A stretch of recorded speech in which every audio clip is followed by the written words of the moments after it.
wasted an insane amount of time reading the book and taking certifications and not actually doing anything in my cybersecurity and IT career. And it's because one of the things that I struggled with is actually finding hands-on projects that I could do.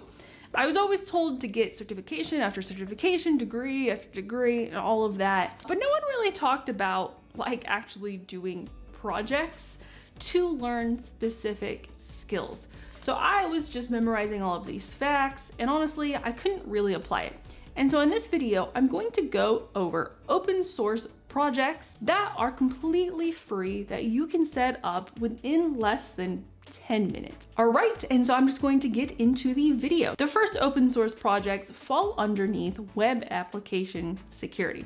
If you're wanting to learn web application and application security, OWASP Top 10 is a must that you 100% should know.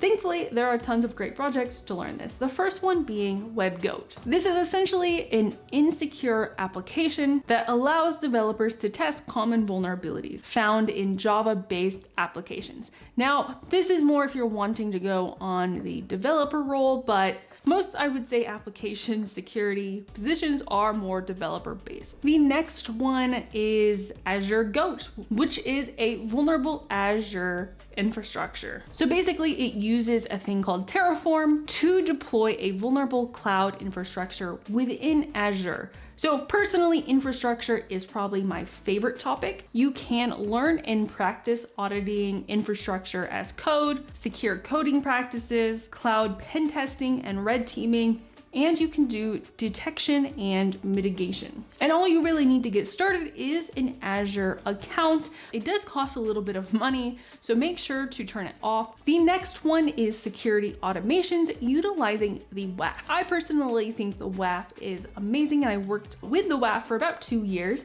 And essentially in this project, this automatically deploys a set of AWS WAF rules that filter for common web attacks. So basically you can select from pre-configured settings to define the rules for the AWS WAF. And you can use the AWS WAF to create your own rule sets and play around with it. And you can just use a CloudFormation template to set this up within probably 15 minutes. The next section of cybersecurity projects that you can do is Security Operations Center. Now, the Security Operations Center is an important part of AWS. And so the first project is a honeypot with the Elk stack. So you can set up honeypot with the Elk stack in 10 minutes, and then you can watch all of that attack traffic come through. I personally don't really like honeypots.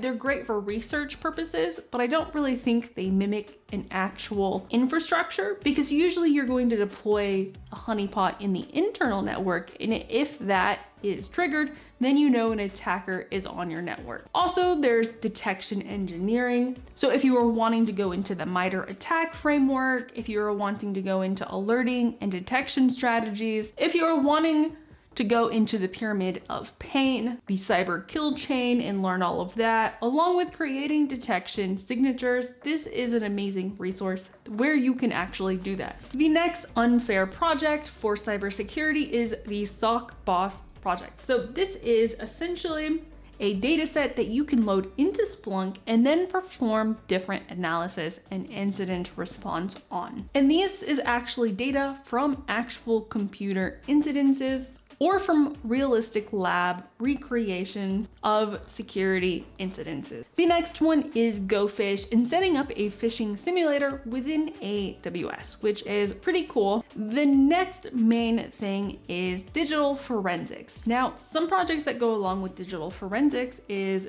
the memprocfs project. This is an easy way of viewing physical memory as files in a virtual file system. Now, that was probably a lot, but if this is what interests you is memory and digital forensics, this is an amazing project without the complicated need for command line arguments. So you can analyze memory dumps, live memory in read-write mode. The next cybersecurity section is adversary emulation. So adversary emulation is really important because then you can create attacks and then you can view if your security information event management is even logging properly these different attacks that you're performing. And so it's really important. So the first one that I should mention is Atomic Red Team. So essentially you can create attacks on different endpoints, and then you can view these attacks in your SIM solution to see what those logs look like and even create detections around them if they don't exist already. The next one is the MITRE Caldera. Now this is where you can use AWS to simulate different scenarios. And basically you can set up a miniature domain that includes a controller and a few host machines, and then you can automate a lot of tests. For instance,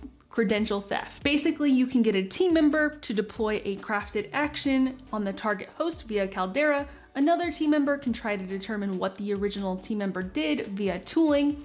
And then both team members compare notes and determine gaps in knowledge and visibility. And then gaps in detection procedures are documented and shared via the knowledge management platform. This is a great thing if you are wanting to do a team activity, which is really what in the real world you're going to come across. The next open source adversary emulation tool for cybersecurity is Stratus Red Team. Is basically what they call Atomic Red Team, but for the cloud. So you can run various attacks within the cloud with Stratus Red Team. The next cybersecurity section is governance, risk, and compliance. Now this one is a little bit more difficult to do simply because it's not as technical and a lot of it has to do with paperwork. But some really great tools where you can explore different regulations and all of that is audit scripts. So you can learn basically how all of these are related to the CIS benchmarks and then make an easy audit sheet for yourself. Another one is the DoD policy chart. So if you want to dig deep into that, there's tons of great resources there. Also, information security policies by SANS, which is Premier Cybersecurity Education. The next aspect of cybersecurity that you may be interested in and want to do projects on is malware analysis. So a great place to do malware analysis is with remnux.org, which is a toolkit for malware analysis that is completely and totally free. And so basically you can easily set this up within AWS and learn all of those tools from there. The next section of cybersecurity that you may be really interested in is cloud security. Now there are an insane amount of open source tools for this, and I think it's definitely because it's a lot easier to deploy an entire infrastructure than it would be with physical infrastructure. So the first one is Pacu, which is by Rhino Labs, and it's an AWS pen testing tool. Now I played around with it. It's a ton of fun. Basically, you can use Pacu to exploit configuration flaws within an AWS account using modules to easily expand its functionality. It has a ton of different types of attacks that you could do without setting off those AWS alarms and getting your account shut down. The next one is the AWS Cloud Goat. So this is basically also by Rhino and Security Labs. Goes along with the Azure one that I had said earlier, but this is basically a vulnerable by design AWS infrastructure, and it allows you to hone your cloud and cybersecurity skills by creating and completing several capture the flag style scenarios. Some of these are really easy and some of these cybersecurity challenges are really hard. I personally prefer to actually do it in an actual AWS infrastructure than I would say in Hack the Box or something like that, just because I don't like the virtual machine box thing and I would rather just be in AWS fumbling around and making my own mistakes. The next really great open sourced cybersecurity tool is the Azure Micro Burst Accessor. So this is basically includes functions and scripts that support Azure services, discovery, weak configurations, auditing, and post-exploitation actions such as credential dumping. Pretty cool to play around with and gain a base knowledge of that. There's also the Google Cloud Platform Privilege Escalation, so you can try to gain escalation within GCP.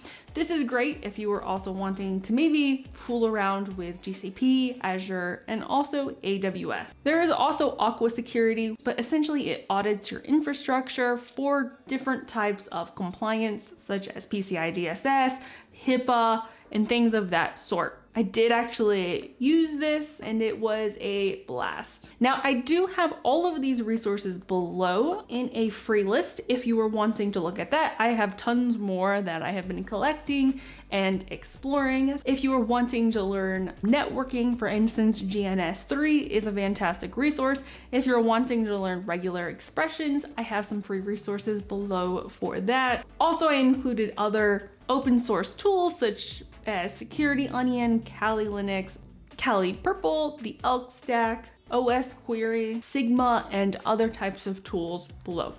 This is a great starting point for free if you are wanting to get more hands-on projects and all of that, because I do know how hard it can be to figure out this on your own. So you can check out that in the link below in the description. And also, if you're interested, I do have a mentorship program where I help you build out your own projects based on that specific skill that you are wanting to get. And so if you're interested, I do have a link below in the description and you can go ahead and apply for that. And I will see you in the next video.